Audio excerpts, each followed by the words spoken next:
अस्सलाम वालेकुम।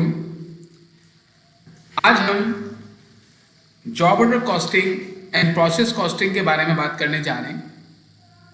उससे पहले एक ज़रा रिकैप हम कर लें कि हमें जो है वो कॉस्टिंग मेथड्स जो यूज़ करने हैं आगे, अब वो नॉर्मल कॉस्टिंग या स्टैंडर्ड कॉस्टिंग मेथड यूज़ करने हैं प्रोडक्ट की कॉस्टिंग के लिए। तो हमने इसको डिटेल में देखा था। इसके अलावा ये नॉर्मल कॉस्टिंग का कॉस्ट फ्लो आपको समझाया गया था, ये आपको आना चाहिए। इसके अलावा pre determined factory overhead application rate कैसे निकालते हैं और अप्लाइड फैक्ट्री रेट कैसे कंप्यूट करते हैं, और नॉर्मल कॉस्टिंग की मैंने एंट्रीज ये जो सिखाई थी आपको सारी, ये मैंने इसी कॉस्ट फ्लो के तहत आपको सिखाई थी। और इसके अलावा जो फैक्ट्री ओवरहेड का जो एक्चुअल अमाउंट होता है और जो एस्टिमेटेड अमाउंट होता है उसके दरमियान जब फर्क आता है तो ओवर और अंडर अप्लाइड फैक्ट्री ओवरहेड की डिस्पोजिशन हम किस तरीके से करते हैं, इस पर भी मैंने आपको लेक्चर दिया था। इसमें हमने जो है वो दोनों चीज़ें सीखी थी डिस्पोजिशन में, कॉस्ट ऑफ गुड्स सोल्ड के अंदर हो या फिर हम लोग उसको क्लोज करें किसके अंदर, work in process, finish goods और कॉस्ट ऑफ गुड्स सोल्ड के अंदर, तो कैसे कैलकुलेट उसको हम क्लोज कर सकते हैं। ये सीखने के बाद अब हम प्रोडक्ट कॉस्टिंग करने जा रहे हैं जॉब ऑर्डर कॉस्टिंग और प्रोसेस कॉस्टिंग के तहत। तो उसके लिए अब हमें ये सीखना पड़ेगा कि जॉब ऑर्डर कॉस्टिंग और प्रोसेस कॉस्टिंग में क्या फ़र्क होता है। देखिए, जॉब ऑर्डर कॉस्टिंग हो या प्रोसेस कॉस्टिंग हो, दोनों की दोनों प्रोडक्ट की कॉस्ट को डिटरमिन करने के लिए यूज़ की जाती है। अब प्रोडक्ट की कॉस्ट डिटरमिन करने से पहले, चाहे हम जॉब ऑर्डर कॉस्टिंग के तहत करें या प्रोसेस कॉस्टिंग के तहत करें, पहले हमें इन दोनों के दरमियान डिफरेंस जानना पड़ेगा कि जॉब ऑर्डर कॉस्टिंग और प्रोसेस कॉस्टिंग में क्या फ़र्क होता है। तो इसमें देखिए, मैंने सबसे पहले तो यहाँ पर कुछ एग्जाम्पल्स दी। ये जो हमारे पास एग्जाम्पल्स दी हुई हैं ये ऐसी प्रोडक्ट्स की हैं जिसको प्रोड्यूस करने के लिए जो कस्टमर होता है वो ऑर्डर प्लेस करता है और अपनी स्पेसिफिकेशन देता है। ये जो आपको येलो में नजर आ रहा है, अपनी स्पेसिफिकेशन देगा और जो जो कस्टमर जो जो ऑर्डर प्लेस करेगा वो सब डिफरेंट होंगे। जैसे अगर कस्टम फर्नीचर मैन्युफैक्चरिंग में जाएं तो आपका जो कस्टमर होगा वो आपको ऑर्डर देगा कि मुझे इस किस्म का फर्नीचर चाहिए। दूसरा कस्टमर आएगा, वो जो ऑर्डर देगा फर्नीचर का, उसके अंदर जो उसकी स्पेसिफिकेशन होगी वो डिफरेंट होगी। कंस्ट्रक्शन के अंदर जो जो लोग कंस्ट्रक्शंस करवाते हैं उन सब की स्पेसिफिकेशन डिफरेंट होती है कि भाई मुझे जो मकान है इसमें इतने रूम चाहिए और इतनी बड़ी गैलरी होनी चाहिए और इस किस्म का मटेरियल यूज़ हो वगैरह वगैरह। Printing service, ship building, aircraft manufacturing, ये जो आपको एग्जाम्पल दी गई है, इसके अंदर कस्टमर अपनी ऑर्डर प्लेस करेगा, जॉब डिफरेंट होंगी और आप तमाम जॉब्स की अलग अलग कॉस्टिंग करेंगे और फिर कस्टमर को वो जॉब जो है वो सेल करेंगे।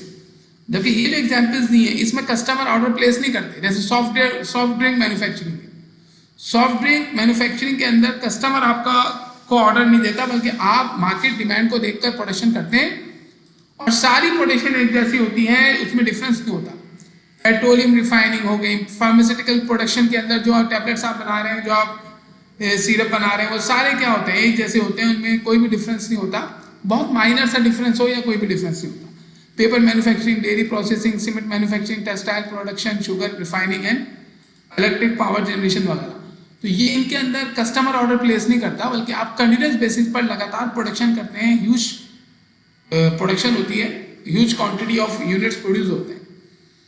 तो अगर आप कस्टमर से ऑर्डर ले रहे हैं और उसके मुताबिक गुड्स प्रोड्यूस करके उसे दे रहे हैं, तो उसमें हर कस्टमर की प्लेस हुए ऑर्डर की प्रोडक्शन जो कॉस्टिंग होगी आपको डिफरेंट अलग अलग करनी पड़ेगी, अलग अलग कॉस्टिंग होगी सबकी। तो उस वक्त job order costing system use होगा प्रोडक्ट कॉस्टिंग में। यानी प्रोडक्ट की कॉस्ट को निकालने के लिए जो तरीके हम जो मेथड एंड प्रोसीजर्स यूज करेंगे वो जॉब ऑर्डर कॉस्टिंग के करेंगे।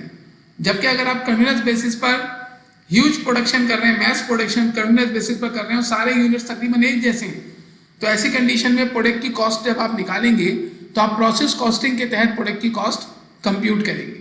तब आइए हम लोग इसके डिफरेंसेस देखते हैं। तो सबसे पहले तो नटशेल पढ़ लें आप।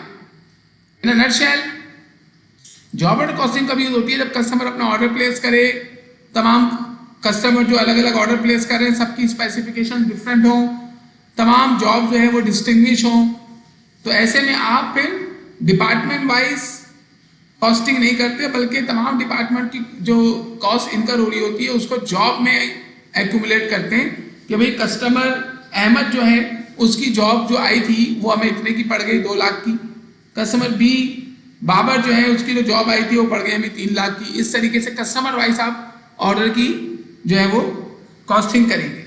जबकि यहाँ पर क्या है, प्रोसेस कॉस्टिंग में क्या हो रहा है, मैस प्रोडक्शन, कंटिन्यूअस प्रोडक्शन, बहुत बड़े पैमाने पर प्रोडक्शन है, लगातार प्रोडक्शन है, होमोजीनियस प्रोडक्ट्स है, जैसे आपको अभी सॉफ्ट ड्रिंक की एग्जांपल दी थी।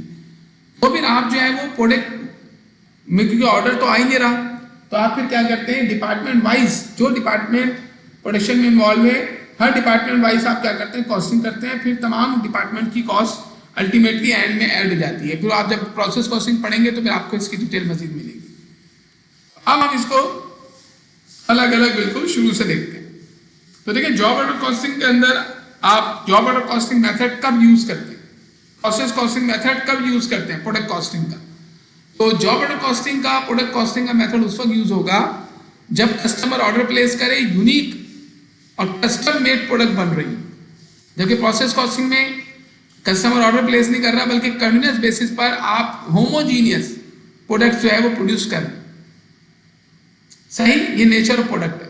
तो ज्यादातर जो है ना लोग जॉब ऑर्डर और प्रोसेस कॉस्टिंग के दरमियान जो फर्क करते हैं ना, वो नेचर ऑफ प्रोडक्ट के लिहाज से ही कर रहे होते हैं। इसमें एक बात और भी जो है वो काबिल जिक्र है कि अगर फॉर एग्जाम्पल आप कुछ ऐसी प्रोडक्ट्स होती हैं जिसकी कॉस्टिंग जॉब ऑर्डर के तहत भी हो सकती है, प्रोसेस के तहत भी हो सकती है, केस टू केस वो डिफर करेगा। मिसाल के तौर पर कस्टमर वो है फर्नीचर, अगर कोई कंपनी फर्नीचर जो है वो ऑर्डर लिए बगैर सिमिलर टाइप का फर्नीचर प्रोड्यूस कर रही है तो फिर वो प्रोसेस कॉस्टिंग के तहत उसकी कॉस्टिंग करेगी। लेकिन अगर ऑर्डर आ रहा है उसके मुताबिक प्रोडक्शन कर रही है तो फिर वो जॉब ऑर्डर के तहत जो है वो प्रोडक्ट की कॉस्टिंग करेगी। जैसे कुछ कैटरिंग वाले होते हैं, वो फूड वगैरह जो है वो प्रोड्यूस कर रहे होते हैं, तो वो लगातार फूड बना रहे हैं, कस्टमर से ऑर्डर नहीं ले रहे हैं, बस बना कर बेच रहे हैं। तो ऐसी कंडीशन में वो जो कॉस्टिंग करेंगे अपने जो प्रोडक्ट है उसकी, वो प्रोसेस कॉस्टिंग के तहत करेंगे। वो जो खाना पक रहा है जा रहा है लगातार, वो प्रोसेस कॉस्टिंग के तहत होगा। लेकिन अगर जो है आप जाके ऑर्डर दे रहे हैं कि भाई मेरा इतना इतना जो है वो आप देके तैयार कर दें, इतना खाना तैयार कर दें, तो वो आपके फिर ऑर्डर आप देंगे, आप स्पेसिफिकेशन बताएंगे किस किस्म का खाना आपको चाहिए। तो इसका मतलब है कैटरिंग दोनों में लाया कर सकती है, जॉब ऑर्डर कॉस्टिंग में भी, प्रोसेस कॉस्टिंग में भी। फर्नीचर भी दोनों में लाया कर सकता है, जॉब ऑर्डर में भी और प्रोसेस कॉस्टिंग में भी। सही, तो ये मतलब डिपेंड करता है कि आप किस केस के अंदर किस सिनेरियो में बात कर रहे हैं। ओके, बस ये याद रखना है कि नेचर ऑफ प्रोडक्ट ऐसी है कि ऑर्डर प्लेस किया जा रहा है, स्पेसिफिकेशन कस्टमर की डिफरेंट है, तो फिर जॉब ऑर्डर के तहत प्रोडक्ट की कॉस्टिंग हो गया। जॉब ऑर्डर के तहत प्रोडक्ट की कॉस्ट कैसे कंप्यूट की जाती है ये हम इसके न्यूमेरिकल्स में देखेंगे, आगे हम कॉस्ट कंप्यूट करेंगे। तो सबसे पहला जो डिफरेंस हो गया वो क्या हो गया, प्रोडक्ट वाइज। तो जॉब ऑर्डर कॉस्टिंग में कौन सी प्रोडक्ट होगी, प्रोडक्ट कॉस्टिंग करते वक्त प्रोसेस कॉस्टिंग कौन सी होगी। अच्छा, दूसरा पॉइंट क्या है, यूनिट ऑफ कॉस्ट। मतलब जब आप job order process costing use करेंगे तो यूनिट की कॉस्ट कैसे कंप्यूट करेंगे। इसमें यह है कि भाई जो जो जॉब्स आई हुई होंगी, एक पर्टिकुलर जॉब की जो कॉस्ट है उसी जॉब के अंदर एक्यूमुलेट कर देंगे आप। हर जॉब की अलग अलग कॉस्ट आप कंप्यूट करेंगे और इसके लिए एक शीट बनाई जाती है, that is job cost sheet. और हर जॉब कॉस्ट शीट में डिफरेंट जॉब्स की जो है वो डायरेक्ट मटेरियल, डायरेक्ट लेबर और फैक्ट्री वर्क की कॉस्ट की डिटेल लिखी हुई होती है। जबकि प्रोसेस कॉस्टिंग में आप क्या करेंगे, over the period of time, for example आप 12 मंथ या 1 मंथ ले लें, उसमें जितने यूनिट्स आपने प्रोड्यूस किए हैं उस पर लगने वाला मटेरियल, लेबर, फैक्ट्री वर्क को आप टोटल प्रोडक्शन में डिवाइड करके उसकी एवरेज कॉस्ट निकाल लेते हैं। मतलब जॉब ऑर्डर कॉस्टिंग उस वक्त यूज करेंगे जब आप की जो कॉस्टिंग है वो आप ऑर्डर वाइज कर रहे हो। प्रोसेस कॉस्टिंग कब यूज करेंगे, जब ऑर्डर वाइज नहीं कर रहे हो बल्कि एज अ होल तमाम प्रोडक्शन की कॉस्टिंग एक साथ की जा रही है। तो फिर आप एवरेज कॉस्ट निकाल लेते हैं। यहाँ पर एवरेज कॉस्ट तो यहाँ भी निकलेगी जॉब ऑर्डर में, लेकिन एक जॉब के अंदर मौजूद जो यूनिट्स होंगे उनकी एवरेज कॉस्ट निकलेगी उसी जॉब के लिहाज से, जबकि यहाँ पर जो है पूरी प्रोडक्शन की एवरेज कॉस्ट निकलेगी। सही, तो क्या पहला डिफरेंस हुआ कि यहाँ पर जो कॉस्टिंग होगी वो जॉब वाइज होगी, यहाँ पर जो कॉस्टिंग होगी पूरी प्रोडक्शन की होगी एज अ होल। अच्छा, रिकॉर्ड कीपिंग, यहाँ पर रिकॉर्ड कैसे करेंगे आप क्या करेंगे, हर प्रोडक्ट की हर जो ऑर्डर आ रहा है उसकी डिफरेंट अलग अलग कॉस्टिंग करेंगे जॉब कॉस्ट शीट में। और जितने भी डिपार्टमेंट उस पर काम कर रहे होंगे, फॉर एग्जाम्पल 3 डिपार्टमेंट काम कर रहे हैं जॉब ए पर, तो जॉब ए की जो जॉब कॉस्ट शीट बनेगी उसमें तीनों डिपार्टमेंट की तरफ से लगने वाला मटेरियल, तीनों डिपार्टमेंट की तरफ से लगने वाला लेबर, तीनों की डिपार्टमेंट की तरफ से अप्लाई होने वाला फैक्ट्री वेयर सब उसमें मौजूद होगा। तो जॉब की टोटल कॉस्ट आ जाएगी। तो ये तमाम जॉब्स की कॉस्ट जब आप एक्यूमुलेट कर लेंगे तो टोटल कॉस्ट आ जाएगी आपकी। लेकिन आप डिपार्टमेंट वाइज जो है वो कॉस्टिंग करने के बजाय इसमें जॉब वाइज कॉस्टिंग करते हैं। जॉब कॉस्ट शीट में एक पर्टिकुलर जॉब की जॉब कॉस्ट शीट जो बनेगी उसमें उस जॉब पर लगने वाली तमाम डिपार्टमेंट की सारी कॉस्ट एक्यूमुलेट करके आप उस जॉब की कॉस्ट निकालेंगे।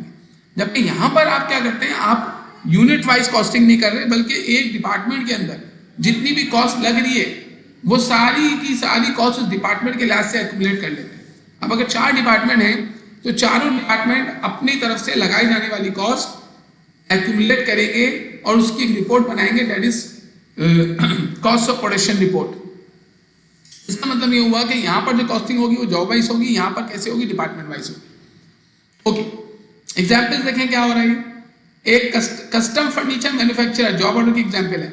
जॉब ऑर्डर कॉस्टिंग क्यों यूज करेगा, क्योंकि सारे का सारा जो जॉब उसने जॉब ली है उसमें सारी स्पेसिफिकेशन दूसरे जो ऑर्डर आएगा उससे डिफरेंट होगी।